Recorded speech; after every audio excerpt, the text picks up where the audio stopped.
जिस तरह से जिला सांबा से भी इस तरह की एक वारदात जो है सामने आई थी। इसी बीच अब जिला कठुआ की बात करते हैं तो वहां पर भी इस तरह की वारदातें जो है वो सामने आ रही हैं। देर रात की बात करें तो पुलिस को जो है बड़ी सफलता हाथ लगी है, जहां पर इस पशु तस्करी के एक सक्रिय जो एक तरह से आदमी जो था उसे पकड़ लिया गया और उस पर जो है अब कार्रवाई की जा रही है। जहां पर बात करते हैं लखनपुर की, तो लखनपुर में भी लगातार सवाल जो है उठाए जाते हैं कि आखिर अगर वहां पर कड़ी चौकसी के साथ अगर वहां पर सिक्योरिटी लगाई गई है और जो भी गाड़ियां वहां से निकलकर आती हैं अगर उन गाड़ियों की चेकिंग सही तरीके से की जाती है तो फिर किस तरह से ये पशु तस्कर जो है अपनी इस तरह के काम को अंजाम देने के लिए जो है सक्रिय हो जाते हैं। इसी के साथ जहां पर पिछले कल की बात करते हैं, सांबा में भी 16 पशुओं को जो है एक तरह से बचाया गया था, जहां पर ट्रक में लादकर जो है इन पशुओं को लाया जा रहा था। जहां पर आज की जहां पर बात करते हैं तो एक और बड़ा मामला जो है सामने आया है, जहां पर अब प्लास्टर ऑफ पेरिस के बोरे जो है ये लादे गए थे इन ट्रक्स में और इसी के बीच में पशुओं को भी जो है रखा गया था। किस तरह से इस वारदात को अंजाम देने की कोशिश की जा रही थी, चलिए इसी पर तमाम जानकारी लेते हैं। हमारे साथ हमारे संवाददाता सरबजीत जुड़ चुके हैं। सरबजीत, क्या कुछ पूरा मामला है, किस तरह से ये बड़ी सफलता जो है पुलिस को हाथ लगी है? चेतना, ये गाड़ी जो है पंजाब से जम्मू कश्मीर के जैसे ही इंटर हुई है और लखनपुर पुलिस द्वारा वहां पर नाका लगाया हुआ था। हर गाड़ी की वहां पर जांच की जाती है और जब ये गाड़ी वहां पर जांच टीम के पास पहुंची है तो एक गाड़ी चालक ने ये बताया कि गाड़ी में पीओपी लगी हुई है। लेकिन जब शक के आधार पर लखनपुर पुलिस टीम की द्वारा वहां पर इस गाड़ी की जांच की गई तो इसमें से अवैध रूप से लेके जाए जा रहे 12 मवेशियों को लखनपुर पुलिस ने वहां पर बरामद किया है और उनको मुक्त करवाते हुए एक तस्कर को यहाँ पर गिरफ्तार कर लिया है। आपको बता दें कि पीओपी की आड़ में एक विशेष कैविटी गाड़ी में बनाई गई थी। गाड़ी के छत के ऊपर भी पूरी तरह से पीओपी के बैग्स लदे हुए थे और गाड़ी का जो पीछे का हिस्सा रहता है वहां पर भी पीओपी के बैग्स यहाँ पर लदे हुए थे। लेकिन बीच में इस तरह बेजुबानों की यहाँ पर तस्करी का प्रयास जो है ये यहाँ पर किया जा रहा था, जिसको लखनपुर पुलिस की टीम ने यहाँ पर विफल करते हुए 12 मवेशियों को मुक्त करवा लिया है, जबकि एक आरोपी को यहाँ पर गिरफ्तार कर लिया गया है। बिल्कुल सरबजीत, जिस तरह से लगातार ये तस्करी के मामले जो है ये सामने आ रहे हैं, इस बीच जहां पर प्रवेश द्वार लखनपुर की बात करते हैं तो हर बार ये सवाल उठाए जाते हैं कि आखिर लखनपुर से किस तरह से ये लोग जो है इस एरिया को क्रॉस कर जाते हैं। लेकिन जहां पर अब लखनपुर पुलिस को बड़ी सफलता मिली है, क्या लगता है कि अब लखनपुर पुलिस जो है या लखनपुर में जिस तरह से नाका लगाया जाता है वहां पर वो पुलिस जो है और सतर्क हो चुकी है? जी बिल्कुल चेतना, अगर औसतन अगर बात करें तो 3000 गाड़ियों की आमद यहाँ पर रहती है। हर गाड़ी को गहनता से जांच कर पाना मुश्किल है, लेकिन जब भी यहाँ पर नाकेबंदी होती है तो जिस गाड़ी पे शक पुलिस को होता है तो उस गाड़ी की पूरी गहनता से जांच यहाँ पर की जाती है। तो इससे पहले भी हमने आपको कई बार अपने दर्शकों को भी दिखाया है कि किस तरह से फ्रूट की आड़ में, वेजिटेबल्स की आड़ में, या के बंद कंटेनर में या फिर जो ऑयल टैंकर्स होते हैं उनकी आड़ में यहाँ पर मवेशी तस्करी का प्रयास यहाँ पर किया जा रहा था, जिसको लखनपुर पुलिस ने यहाँ पर विफल किया है। आपको बता दें कि जो जम्मू कश्मीर का प्रवेश द्वार है लखनपुर, यहाँ पर पुलिस की टीमें जो है 24/7 यहाँ पर तैनात रहती हैं। जब से कोविड की रिस्ट्रिक्शंस हैं, जब से गाइडलाइंस को उसको फॉलो करवाने के लिए पुलिस टीमें यहाँ पर रहती हैं, तो उसी के दौरान यहाँ पर नाकेबंदी की जाती है, गाड़ियों को रोका जाता है, जांच की जाती है। तो उसी जांच का, उसी सत्ता का नतीजा है कि आज पुलिस को एक बड़ी कामयाबी हासिल हुई है। पुलिस ने 12 मवेशियों को यहाँ पर तस्कर के चंगुलों से मुक्त करवाते हुए एक आरोपी को यहाँ पर गिरफ्तार किया है। बिल्कुल सरबजीत, क्या कुछ पता चल पाया है कि ये ट्रक जो है ये कहां को जाने वाला था और कहां पर जाकर जो है ये पशु तस्करी की वारदात को जो है अंजाम देने वाला था? जी बिल्कुल, अभी तक तो पुलिस के जो अधिकारी हैं, जो हमारे सूत्र हैं, वो यही बता पाए हैं कि ये गाड़ी पंजाब से जम्मू कश्मीर की सीमा में एंटर हुई थी, लेकिन ओरिजिन इसका पंजाब में है। जाना इसने कहाँ है, इसकी जांच जो है वो पुलिस कर रही है। हालांकि जिस शख्स को यहाँ पर गिरफ्तार जो पुलिस ने किया गया है वो भी रियासी के इलाके का बताया जा रहा है। पुलिस पूरे मामले की तहकीकात कर रही है कि कहाँ से गाड़ी लोड हुई है, कहाँ इसने जाना है, किस तरह से इन्होंने विशेष कैविटी यहाँ पर बना रखी थी, कहाँ से ये पूरा माल लोड किया गया है। पूरी हर बात की जांच जो है वो पुलिस यहाँ पर कर रही है। बिल्कुल, बहुत बहुत शुक्रिया हमें तमाम जानकारी देने के लिए। तो जिस तरह से लगातार पशु तस्करी के मामले जो है ये बढ़ते हुए नजर आ रहे हैं, लेकिन इसी के साथ पुलिस की बात करते हैं तो पुलिस भी सतर्क है और लगातार कोशिश यही की जाती है कि इस तरह की वारदात को अगर कोई भी शख्स अंजाम देने की कोशिश करता है तो उसे जो है विफल किया जा सके।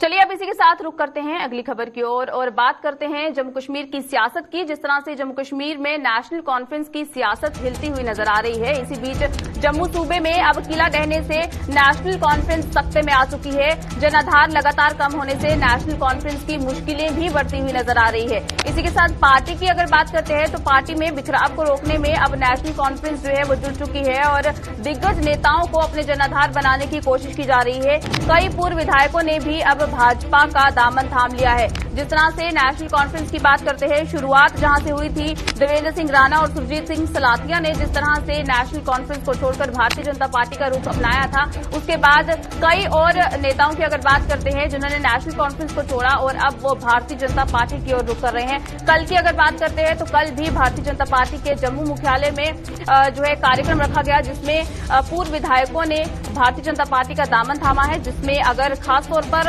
अगर बात की जाए तो किस तरह से पूर्व मंत्री प्रेम सागर और पूर्व विधायक कमल अरोड़ा ने भाजपा का दामन थाम लिया है और किस तरह से अब नेशनल कॉन्फ्रेंस की बात करें किस तरह से सख्ते में आ चुकी है और किस तरह से कोशिश ये की जा रही है कि इस बिखराव को रोका जा सके। इसी पर चलिए अब तमाम बातचीत करते हैं। हमारे साथ हमारे सीनियर साथी विनोद कुमार जुड़ चुके हैं।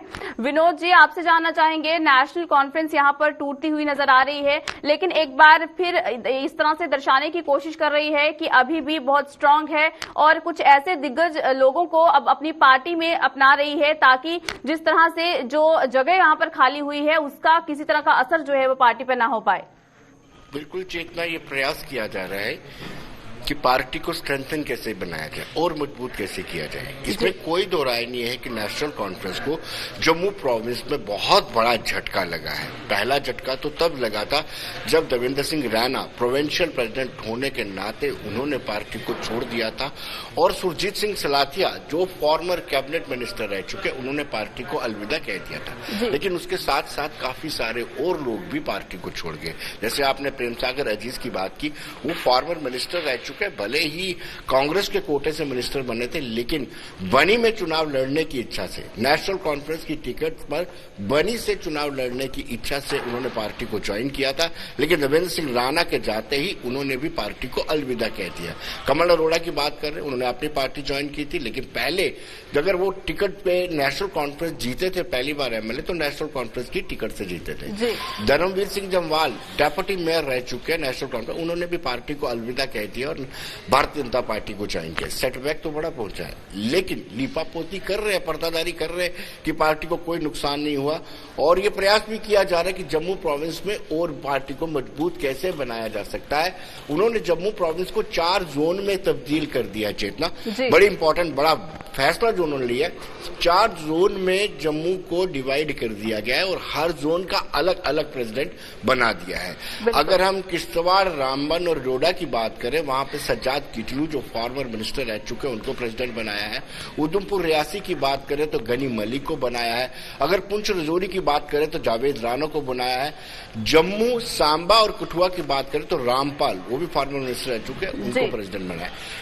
संगठनात्मक बदलाव जरूर किया जा रहा है, लेकिन परिणाम क्या आएंगे ये आने वाला वक्त बताएगा। बिल्कुल विनोद जी, ये भी जानना चाहेंगे, जिस तरह से अगर बात करें जो भी लोग ये पार्टी को जो है छोड़ चुके हैं और भारतीय जनता पार्टी का रुख कर रहे हैं, अगर इनसे अगर मीडिया की अगर बात करें, मीडिया जब इनसे सवाल करती है तो टाल मटोल करते हुए नजर आते हैं, खुलकर बता नहीं रहे हैं कि आखिर क्या ऐसी बात हुई कि नेशनल कॉन्फ्रेंस को छोड़कर आपको यहाँ पर आना पड़ा। जहाँ पर कल की अगर बात करें, कमल अरोड़ा से जब हमारे संवाददाता ने बात करने की कोशिश की है और पूछने की कोशिश की कि क्या फारूक अब्दुल्ला से कोई बात हुई है, या फारूक अब्दुल्ला की अगर बात करें तो उन्हें किसी तरह का कोई दुख नहीं है कि उनके नेतागण जो हैं वो पार्टी को छोड़ रहे हैं, तो उस पर भी कमल अरोड़ा ने जो है कुछ साफ तौर पर कुछ नहीं कहा और बात को जो है टालते हुए नजर आए।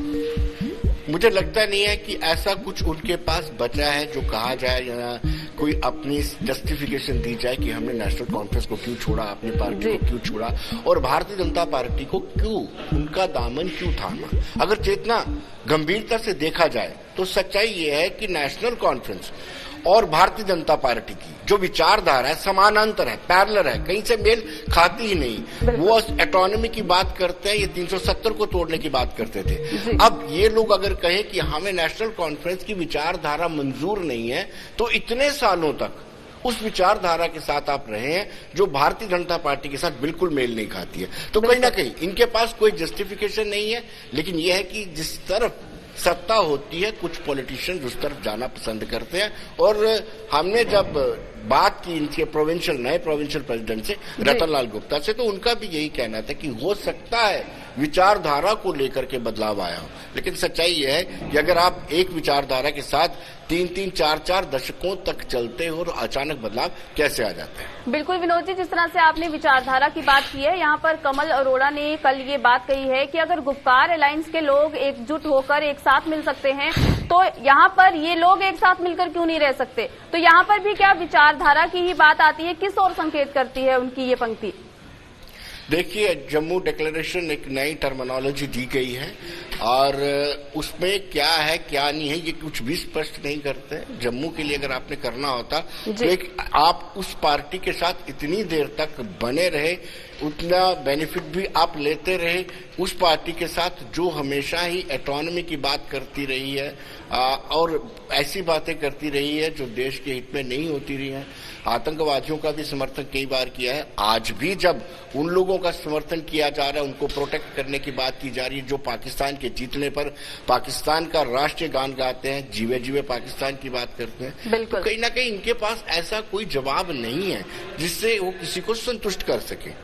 बिल्कुल बिल्कुल, बहुत बहुत शुक्रिया हमें तमाम जानकारी देने के लिए। तो जिस तरह से लगातार एनसी को बड़े झटके लग रहे हैं, इस बीच जहां लगातार अब पार्टी भी कोशिश कर रही है कि इस बिखराव को जो है रोका जा सके और साथ ही साथ जिस तरह से पार्टी में एक तरह से फेरबदल जो है ये देखने को मिल रहा है, उस पर भी रोक लगाने की पूरी कोशिश अब एनसी कर रही है।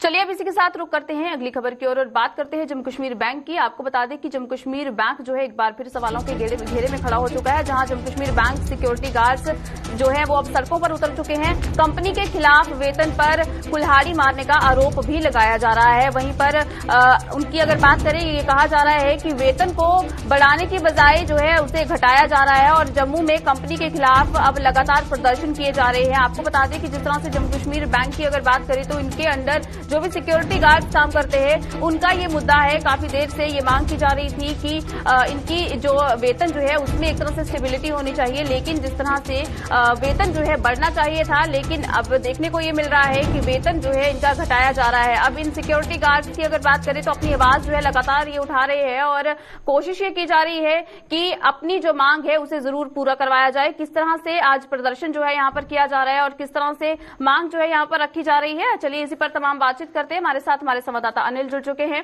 अनिल, आपसे जानना चाहेंगे जेके बैंक के जो भी ये सिक्योरिटी गार्ड्स हैं जिनका ये मामला सामने आया है, क्या कुछ पूरा मामला है और क्या कुछ कहा जा रहा है जहां पर वेतन से भी जुड़ी हुई बात जो है वो सामने आ रही है?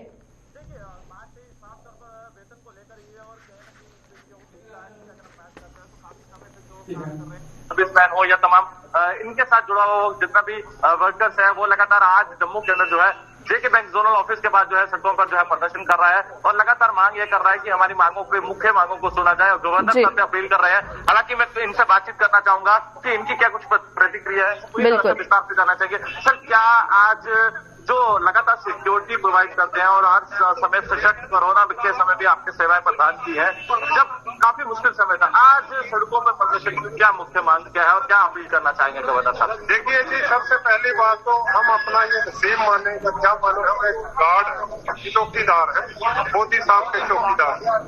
तो हम सब भी ड्यूटी कर रहे थे जब हमारा यहाँ नानक नगर सेक्टर 12 में एक मर्डर हुआ था कार का, जो कैश पूछने के लिए आए थे, तो मेरा साथी था, मैं वहीं ड्यूटी करता था। तो मेरी सुबह की ड्यूटी नाइट में होती थी, जिसका राजकुमार समझ लिया।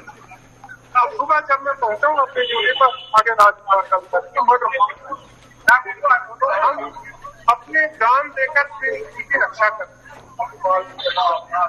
प्रॉपर्टी की रक्षा, हर की रक्षा करते हैं, जो हमारा नसीब है चौकीदार। तो ये जो कॉन्ट्रैक्ट होता है 3 साल का कॉन्ट्रैक्ट होता है,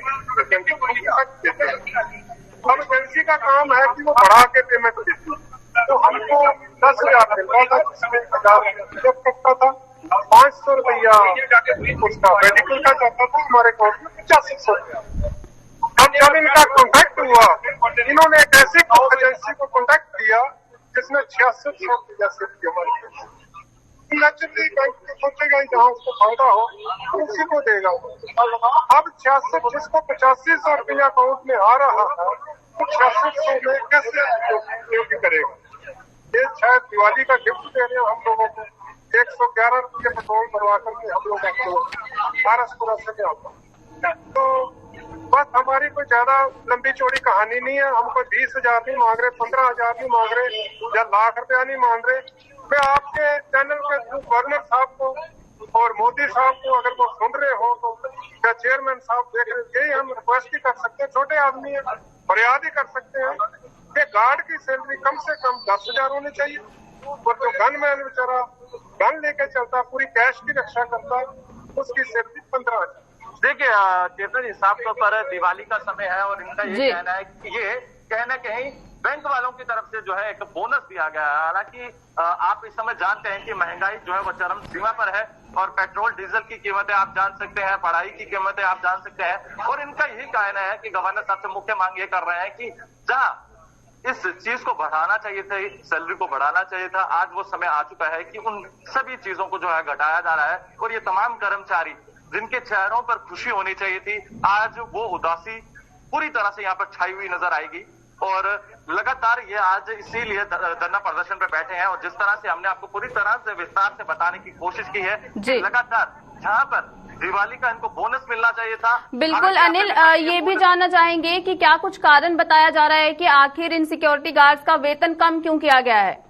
देखिए, मैं आपको बताना चाहूंगा कि इनका वेतन इसीलिए कम किया जा रहा है कि एक नई सिक्योरिटी एजेंसीज को जो है ये नया टेंडर दिया गया है। और जिस तरह से हमारे साथ बातचीत कर रहे थे शख्स, और उन्होंने साफ तौर पर कहा है कि जिस तरह से लगातार जब नया टेंडर किया गया, उसी के दौरान जो है इनकी जो वेतन है उसमें कम किया गया। और वेतन कम करने के कारण जो लगातार आज इसी के कारण जो है आज सड़कों पर निकले हैं और प्रदर्शन कर रहे हैं। जेके बैंक जो जोनल ऑफिस है वहां उसी के बाद जो है प्रदर्शन करते हुए नजर आ रहे हैं। और लगातार ये साफ वो चेहरे आप देख सकते हैं जो लगातार मुख्य मांगों पर आज आपको सामने साफ तौर पर नजर आएंगे। बिल्कुल अनिल, क्या गवर्नर साहब से क्या अपील करना चाहेंगे आप? सर, हमारी गवर्नर साहब से यही अपील है कि हमारी पेमेंट पहले से ज्यादा बढ़ी नहीं, कम कर दी सर। क्या लगता है ये दिवाली का तोहफा है? हाँ सर, ये दिवाली का तोहफा दिया सर। किस तरह से घर परिवार को पालेंगे आप?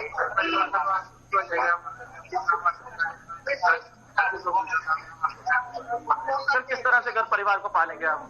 क्या करेंगे, मजदूरी तो करनी पड़ेगी हमको।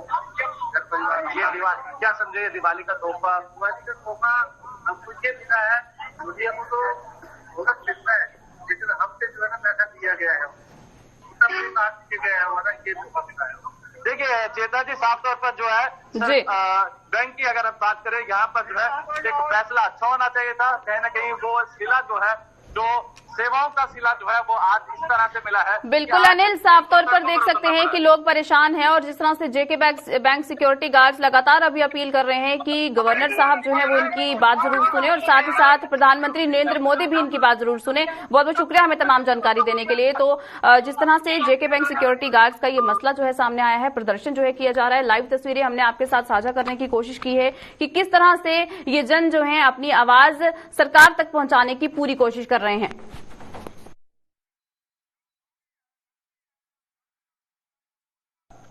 वहीं देश के अन्य राज्यों की तरह जम्मू में भी पेट्रोल और डीजल की कीमतों में अब कुछ ज्यादा फर्क नहीं रह गया है। जम्मू में पेट्रोल के दाम जहां 108 रुपए 67 पैसे प्रति लीटर पहुंच गए हैं, वहीं डीजल की भी 99 रुपए 4 पैसे प्रति लीटर के हिसाब से बिक्री हो रही है। यहां ये कहना भी गलत नहीं होगा कि अब दिवाली पर लोगों का दिवाला निकलने लगा है।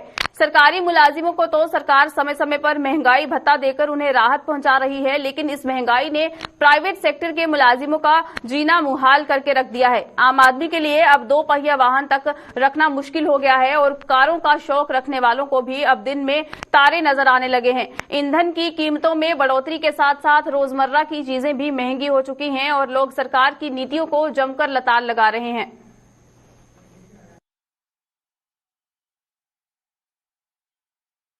भैया, हम लोगों के लिए तो काम करना भी है, हम लोग कमाएंगे क्या और खाएंगे क्या। ऊपर से आप देख रहे हो जैसे कि आजकल है, काम तो है नहीं है, पहले कोविड की वजह से हो गया, अभी इन्होंने महंगाई कर दी। दाल सब्जियों के रेट आप खुद देखो, और तेल का जो गरीब बंदा जाएगा वो शाम को कमा के क्या लाएगा। सरकार को चाहिए कि थोड़ा बहुत देखना चाहिए, गरीब पॉपुलेशन की तरफ भी देखना चाहिए। कम क्यों भैया, महंगाई तो हो ही रही है। पहले हम काम पे जाते थे तो दिन में 50 का लगता था, अब 75 का लग रहा है। ठीक है ना, महंगाई तो है ही। सरकार को यही मैसेज है कि थोड़ा गरीब आदमी के बारे में सोचे और पेट्रोल की कीमतें कम करे।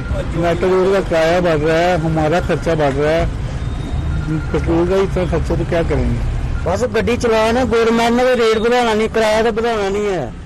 अस की करिए, अस भी चुका ने सर, घर तो चलाना है ना। हाँ तो चलाने क्या करना फिर, हूं तेल तो बाकी बड़ा महंगा ही है। सरकार ने क्या करना, सरकार अगे जो करा दी तेल सरे ने कुत्ते सारे तेल महंगे ही हैं। रोशनी के त्योहार दीपावली को अब मात्र 3 दिन शेष रहते जम्मू में पटाखों के स्टॉल सज गए हैं। पिछले कुछ सालों की तर्ज पर इस बार भी जम्मू स्थित महाराजा हरि सिंह पार्क के नजदीक जेडीए की जमीन पर पटाखों के स्टॉल लगाने की इजाजत दी गई है। होलसेलर और रिटेलर इन 3 दिनों में कितनी कमाई कर पाएंगे, ये आने वाले समय में ही बताया जाएगा। पटाखों के कारोबारियों की माने तो कोरोना की वजह से पटाखों का निर्माण करने वाली इकाइयां बंद रहने के कारण इस बार माल कम आया है। खास बात यह है, इस बार भी ग्रीन पटाखों का ही जोर रहेगा, और क्योंकि प्रदूषण फैलाने वाले पटाखों पर प्रतिबंध लगा दिया गया है।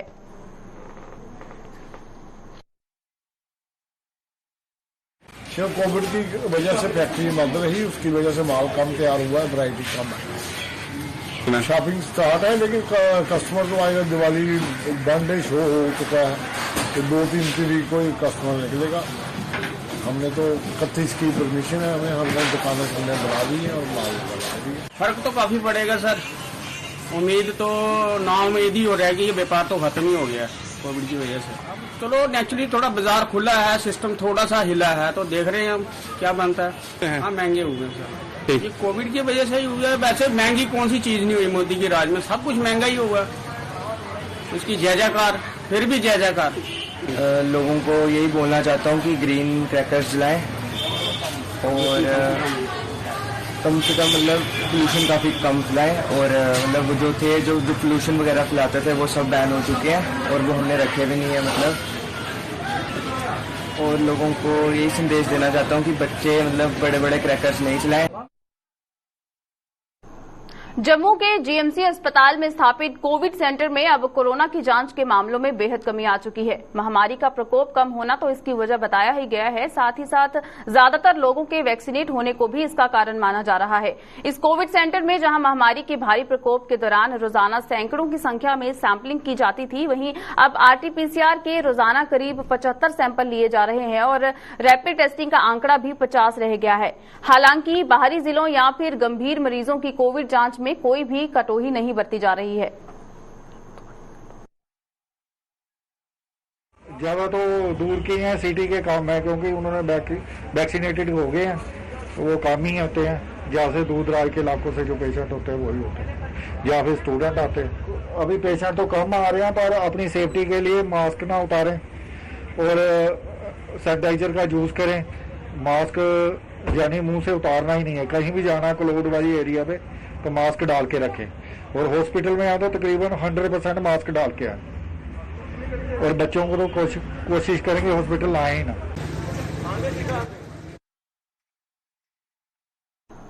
बागवानी विभाग के सहयोग से किसान वर्ग अब पारंपरिक खेतीबाड़ी से हटकर कुछ ऐसे फलों की खेती की ओर रुझान बढ़ा रहा है जिससे उन्हें बेहद फायदा हो रहा है।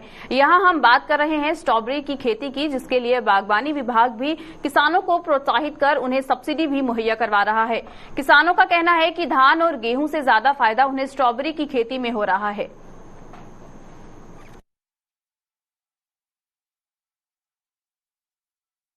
स्ट्रॉबेरी की खेती पहली बार कर रहा हूँ।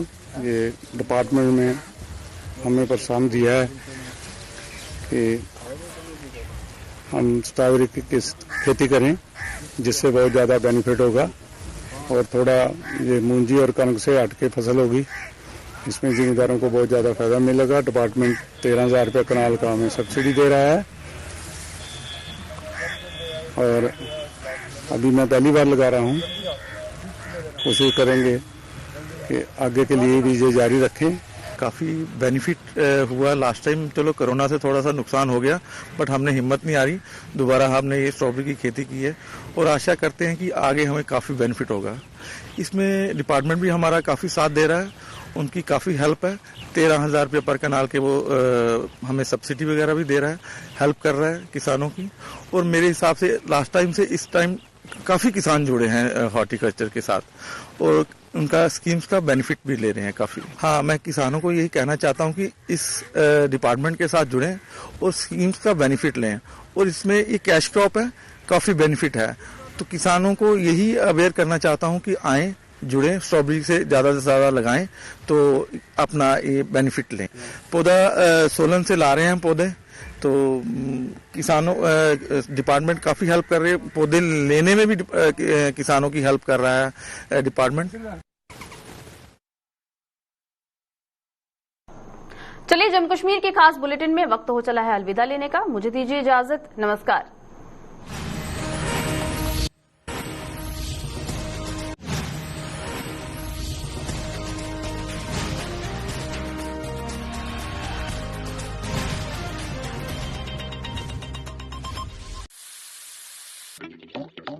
थोड़ा